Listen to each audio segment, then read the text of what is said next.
सट्टा पे नौगढ़ सहार में आज खुल के तू नाचा हो लाखों हजार में। ए सुना ना, आइल बारू तू सट्टा पे नौगढ़ सहार में आज खुल के तू नाचा हो लाखों हजार में।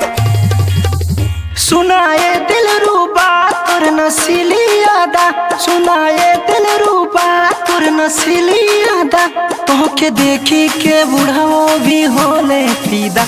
हाँ चुमे दे रे चुमे दे वठवा चुमे दे, चुमे दे रे चुमे दे गलिया चुमे दे, चुमे दे रे चुमे दे वठवा चुमे दे, चुमे दे रे चुमे दे ढोड़िया चुमे दे।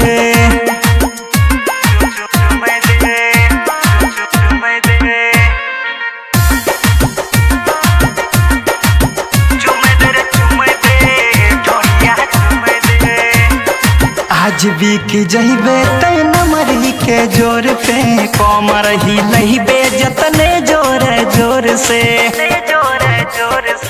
ए सुनत हो, आज बीक जइबे तै नमरी के जोर पे, कमर ही लहिबे जतने जोर जोर से।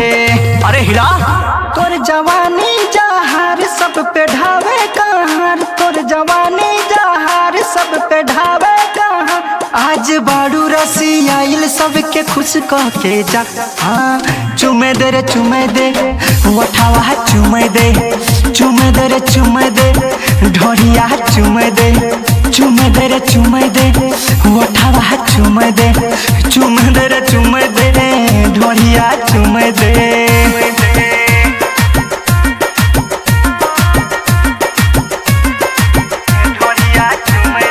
घोरा में उठई है आज सूरज सनहिया, देखा वही जब बैठल हम है राइटर कन्हैया। ए आज बचबू ना, घोरा में उठई है आज सूरज सनहिया, देखा वही जब बैठल हम है राइटर कन्हैया। बुझलू देख के चोली तोहार चुए मुहवा से ला, देख के चोली तोहार चुए मुहवा से ला। आज हवा के मोहल न करिया देखा।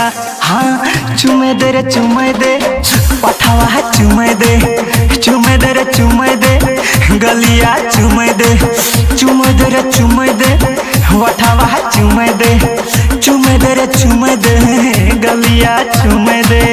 ए क्यों मोहल बेकार मत करा भाई।